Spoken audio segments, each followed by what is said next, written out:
요한복음 5장을 통해서 베데스다라고 하는 이 낯설지만 우리 영혼에 깊은 울림을 주는 한 연못을 배경으로 펼쳐지는 이야기를 함께 나누도록 하겠습니다.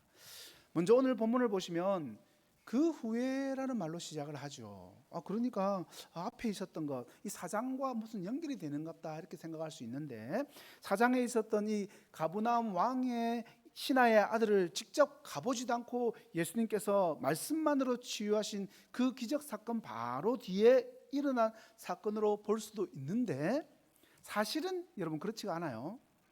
그 사이에, 그러니까 4장 끝부분과 5장이 시작하는 사이에는요, 예수님께서 많은 일들을 하셨습니다. 고향에 가서 복음을 전하시다가 고향 사람들로부터 배척을 당하기도 했고, 또 제자들을 다시 불러서 본격적으로 갈릴리 지역에서 복음 전파 사역을 시작하셨습니다. 그 일뿐만 아니라 나사렛 예수여, 우리가 당신과 무슨 상관이 있나이까 라고 말했던 이 가버나움에 들어온 귀신 들린 사람을 치유해 주셨고, 열병에 걸렸던 베드로의 장모를 고쳐주시는 일도 했었고, 그리고 그러니까 그 모든 일을 한 후에 예수님은요 5장 1절에 나오는 유대인의 명절을 지키시기 위해서 예루살렘으로 가신 겁니다. 여러분, 이 명절이 구체적으로 어떤 명절인지는 본문에 나와 있지는 않죠. 그렇지만 대부분의 학자들은 예수님께서 공생의 기간 동안에 보냈던 4번의 유월절 중에서 아마 2번째 유월절이거나 오순절일 것이라고 이렇게 추정을 합니다. 어쨌든 유월절이든지 오순절이든지 유대인들에게는 아주 큰 명절이었기 때문에 온 도시가 지금 잔치 분위기에 휩싸여져 있었습니다. 명절을 지키기 위해서 전 세계에 흩어져 있었던 수많은 유대인 순례자들이 마치 시편 기자의 고백처럼 사람이 내게 말하기를 여호와의 집에 올라가자 할 때에 내가 기뻐하였도다라는 이 감격 어린 찬양을 부르면서 예루살렘을 향해서 몰려들었습니다. 그 거룩한 무리 속에 우리 예수님도 계셨습니다. 그런데 여러분, 여기서 우리는 한 가지 놀라운 사실을 발견하게 됩니다. 예수님께서는 그 화려하고 웅장한 예루살렘 성전이 아니라 그분의 시선은요, 그분의 발걸음은 오히려 우리가 상상하기 어려운 곳, 이 제사드릴 양들이 들어오는 그 양의 문 바로 옆에 있는 이 베데스다라고 하는, 화면 한번 보여주세요. 베데스다라고 하는 연못인데 화려함과 전혀 어울리지 않는, 어쩌면은 슬픔과 절망이 가득한 한 연못을 향하고 있었습니다. 성지순례 가보신 분들 중에서 베데스다 연못 화면에 나오는 것을 보신 분도 있을 텐데, 저는 가보지는 않았어요. 여기가 이제 베데스다 연못으로 추정하는 곳입니다. 제사에 사용될, 여러분 이야기했지 않습니까? 제사에 사용될 양들이 드나드는 문 바로 옆에 있는 연못이니까, 그럼 이 연못의 용도가 뭐겠습니까? 제사에 드릴 양들을 정결하게 하는 데 쓰는 그런 용도로 일단은 지어진 겁니다. 우선은. 그래서 이 가만히 보니까 이 베데스다라는 이 단어를 뜻을 살펴보니까 히브리어로 집을 의미하는 이 베이트와 은혜를 의미하는 헤세드라는 단어가 합쳐진 합성어거든요. 그러니까 이 베데스다라는요, 은혜의 집, 자비의 집이라는 정말 멋진 그런 뜻을 가진 연못이었습니다. 이 연못에는 어떤 한 전설이 내려오고 있었어요. 전설이. 아주 가끔씩 이 연못에 물결이 막 흔들리는 현상이 발생을 했었는데, 사람들이 이 현상을 보고 천사가 내려와 가지고 이 물을 움직이게 하는 것으로 그렇게 믿게 된 겁니다. 그래서 물이 움직일 때 제일 먼저 이 물속에 몸을 담그는 사람은 어떤 병에 걸려 있든지 간에 깨끗하게 낫게 된다는 그런 소문이었죠. 여러분, 그 소문을 듣고 3절 말씀을 보세요.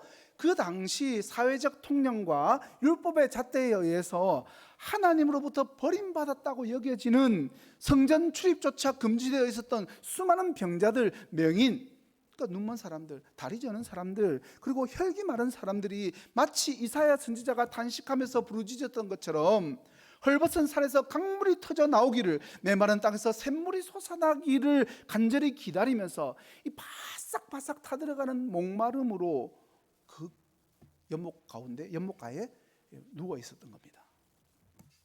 여러분, 목사님, 그게 실제 있었던 일입니까? 어쩐 일입니까?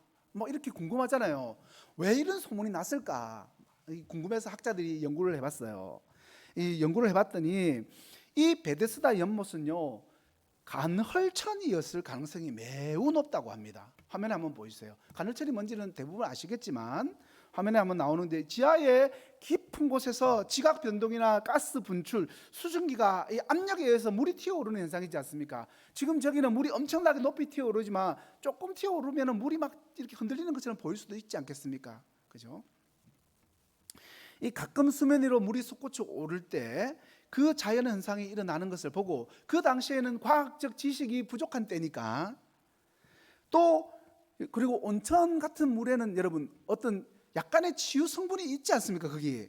그러니까 이 두 가지 치유 성분과 이런 과학적 오류들, 미신들이 겹쳐져 가지고 합쳐져서 이런 소문이 나게 된 겁니다.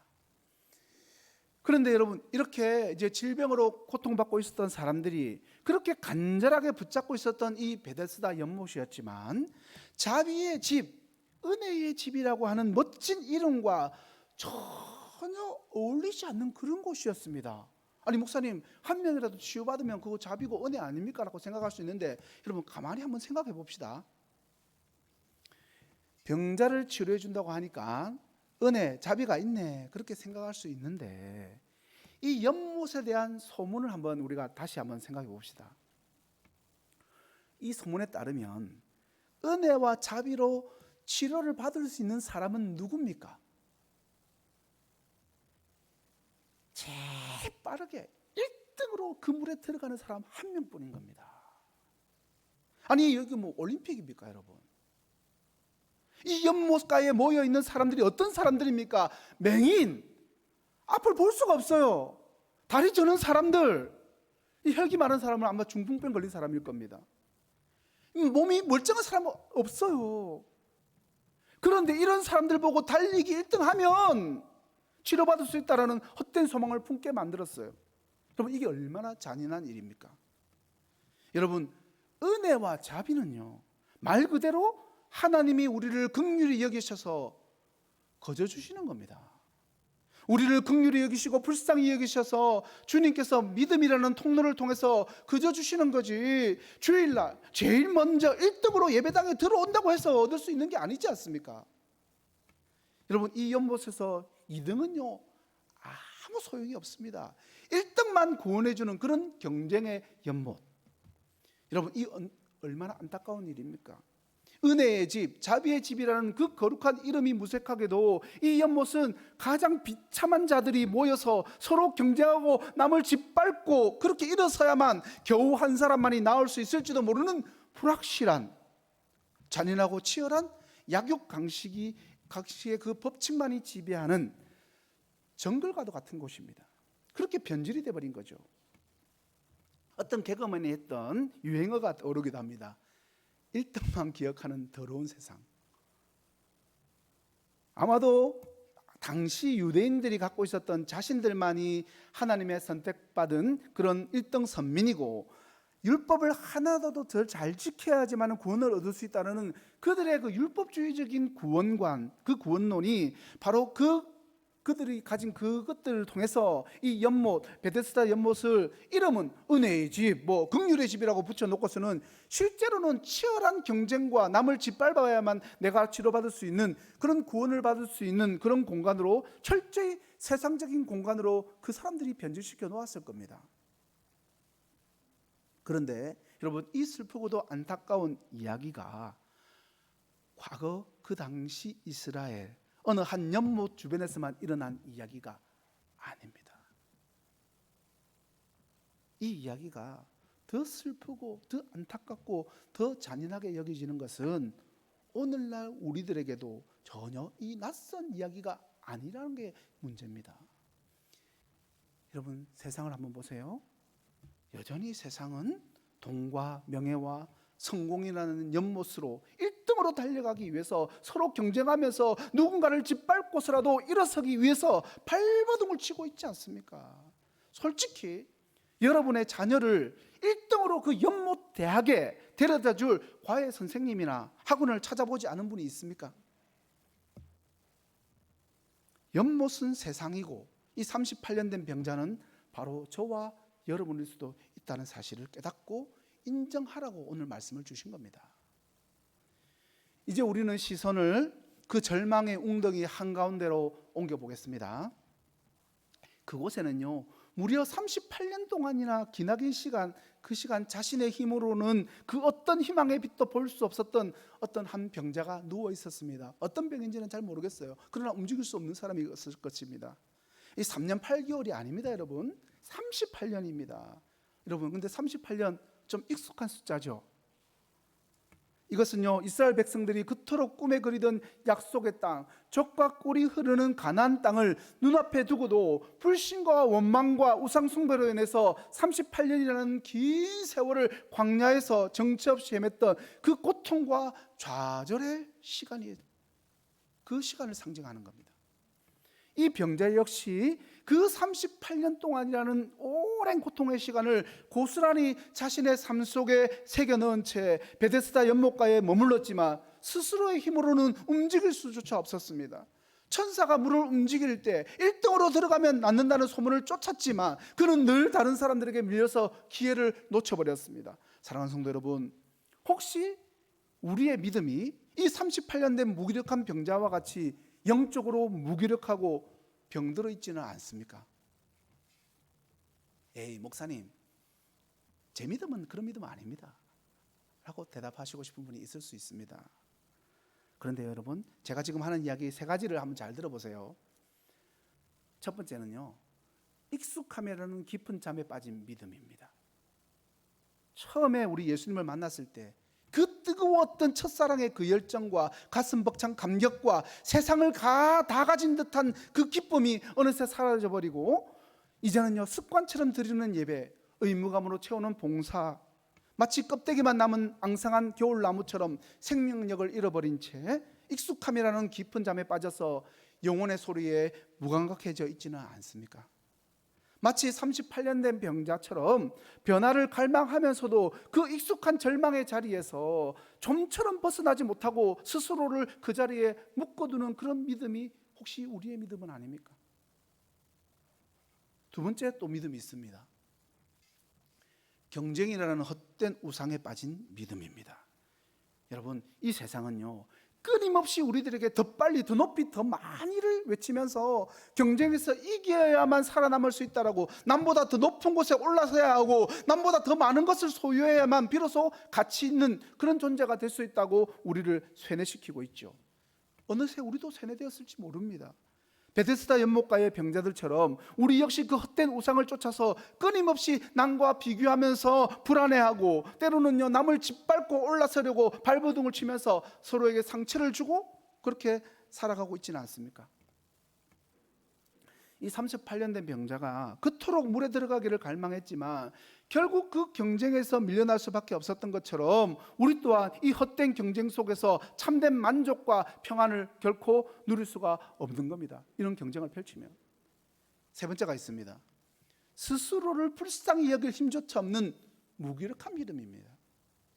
스스로 말씀을 묵상하고 그분과 친밀하게 교제하려는 간절한 열망이 사라진 채 그저 흘러가는 대로 누가 떠먹여 주겠지 하는 그런 안일한 마음으로 목사님의 설교나 다른 사람의 간증에만 기대어서 영적인 갈증을 해소하려고 하는 그런 믿음입니다. 마치 38년 된 병자가 스스로는 아무것도 할 수가 없어서 그저 자신을 물에 넣어주기만 할 이 사람을 하염없이 기다렸던 것처럼 그런 무기력한 믿음을 갖고 있지는 않습니까? 여러분, 어떻습니까? 죄송하지만 저는 1, 2번에 주로 발을 좀 살짝 걸치고 있는 것 같습니다. 제가 그 1번, 2번, 3번 정리하면서 2번의 경쟁이라는 헛된 우상에 빠진 믿음, 저는 상관없다고 생각했는데 월요일 날만 되면 저희 희엘이를 데리고 문화센터를 가는데 집사람이 보통 문화센터 데려가서 거기서 수업 20분? 40분 정도 하고 이제 나오는데 저는 밖에서 기다리는데 제가 가서 이제 수업을 같이 받을 때도 있어요. 제가 희열이 되고 이번에는 갔어요. 그래서 수업을 막 받는데 그 시간은 이제 귤을 주면서 촉감놀이를 하고 귤로 주스를 만들어서 먹이고 뭐 그런 시간이었습니다. 그래서 귤을 주면서 나눠주면서 애기들 보고 귤을 스스로 까게 만들으라는 거예요. 15개월인데 우리 애는 귤을 까먹으라고 한 적이 없습니다. 다 까주고 발라주거든요. 그래서 무슨 15개월 아기가 귤을 깔 수 있냐, 이 선생님 너무한 거 아이가 하고 옆에 아기를 딱 보는데 15개월 아기가 귤을 까고 있는 겁니다. 와, 내 진짜 깜짝 놀래가지고 그렇게 혜인이 보고 야 니도 빨리 까라 계속 하는데 15개월 아기가 갑자기 귤을 어떻게 까겠습니까? 그래서 제가 이제 오는 차 안에서 우리 집사람한테 그랬습니다. 여보, 희엘이 절대 귤 까주지 마라. 이제 지가 먹고 싶으면 까먹겠지. 여러분, 귤 까는 거 하나조차도 경쟁하고 있는 제 모습을 보게 됩니다. 여러분, 이 15개월이 이러면 15년짜리가 되면 제가 어떻게 하겠습니까? 경쟁에 몰아넣고 밀어넣고 있지 않겠습니까? 여러분, 혹시 이것과 목사님 저는요 1, 2, 3번 아무것도 해당 안 됩니다. 네, 대단한 믿음입니다. 감사합니다. 그런데 여러분 혹시 1, 2, 3번에 나 조금씩 해당돼서 부끄러워요 라고 하시는 분이 있다면 실망하거나 좌절하지 마십시오. 오늘 말씀을 통해서 온전한 믿음을 회복하는 은혜를 누리시기를 예수님의 이름으로 간절히 축원합니다. 여러분, 이 베데스다 연못가에서 절망에 빠져있던 이 38년 된 병자에게 한 줄기 눈부신 빛이 스며들었죠.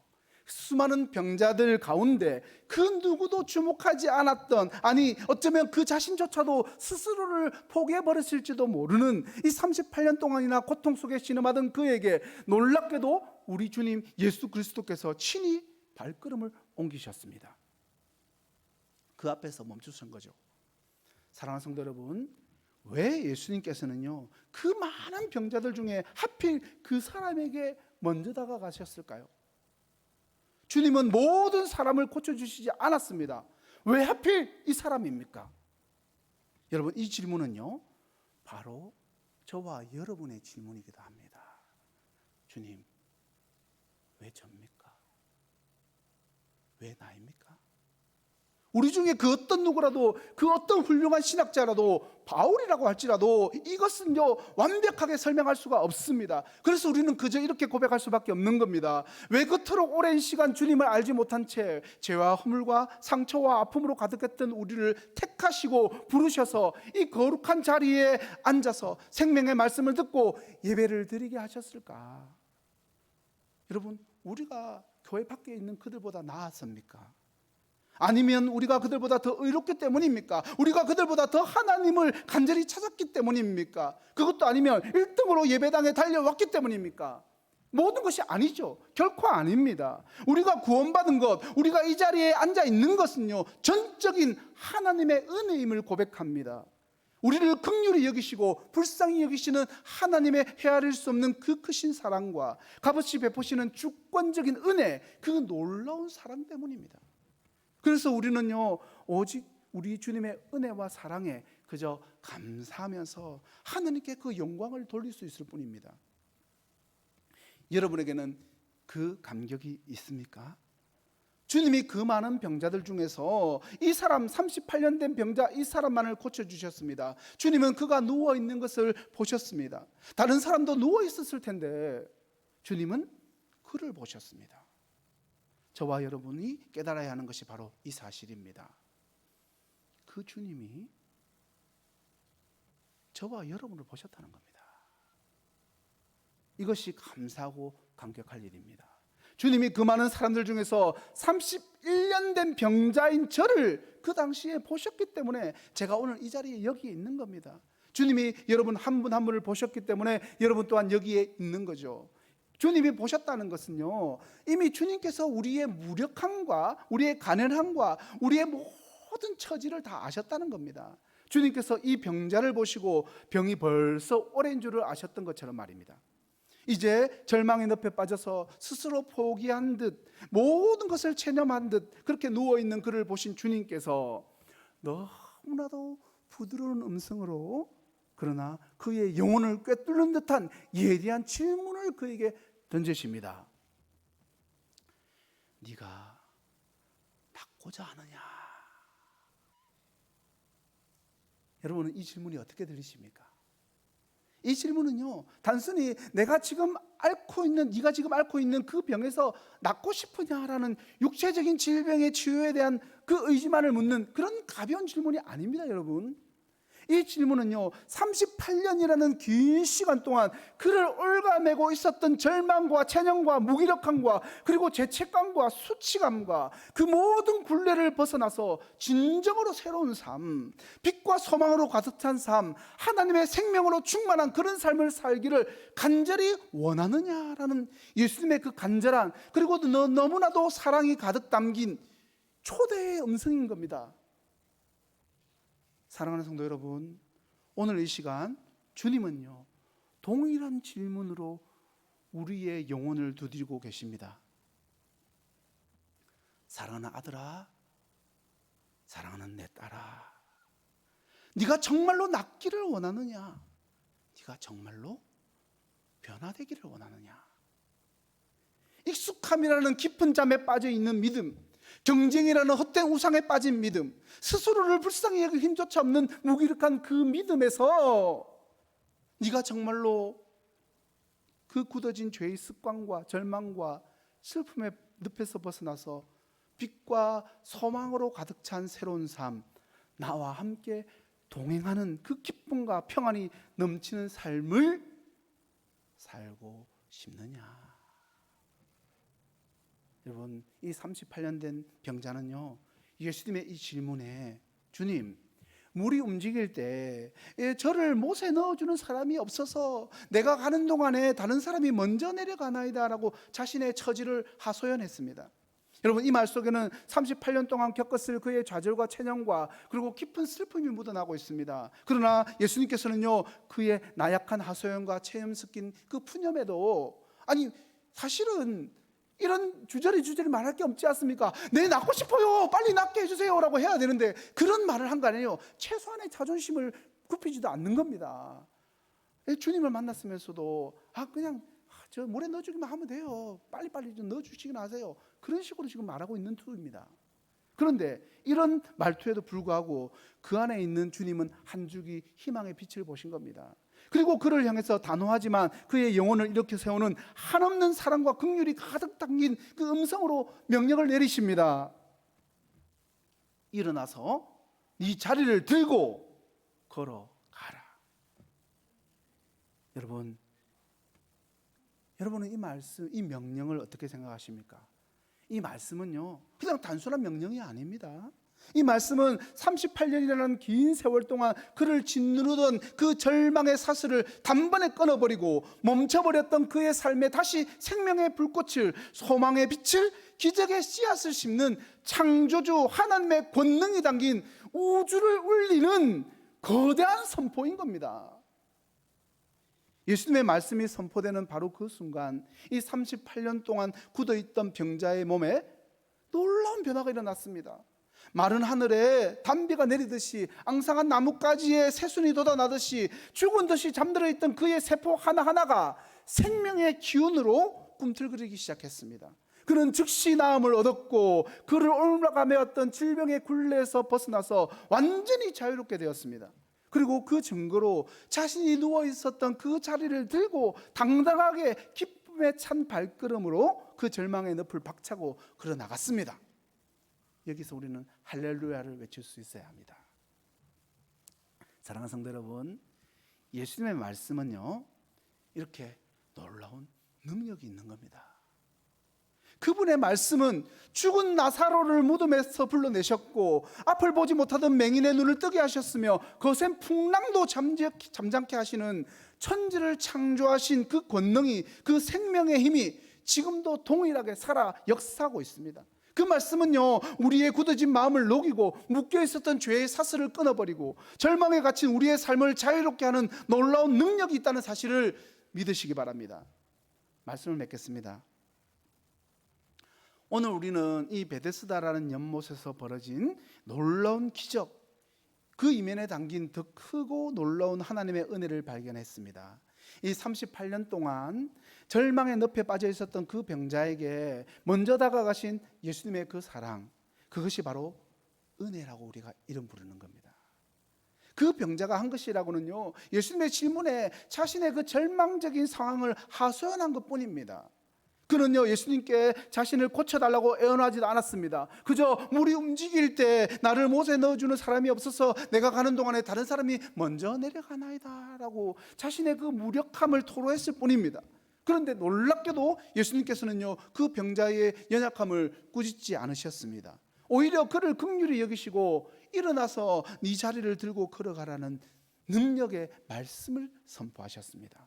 여러분, 이것이 바로 자격 없는 우리에게 값없이 베풀어 주시는 하나님의 은혜입니다. 오늘 본문은 우리에게도 묻고 있죠. 우리는 과연 은혜로 구원을 받은 자인가? 우리가 이 자리에 있는 것, 우리가 구원받은 것은요, 결코 우리의 노력이나 공로 때문이 아닙니다. 그것은요, 전적으로 우리를 불쌍히 여기시는 하나님의 긍휼 한없는 은혜 때문입니다. 이 베데스다 연못이 은혜의 집이라고 불렸지만 그곳에는요, 은혜라고는 눈 씻고 찾아볼 수 없는, 그리고 사실 그 은혜도 진정한 은혜가 아니었지 않습니까?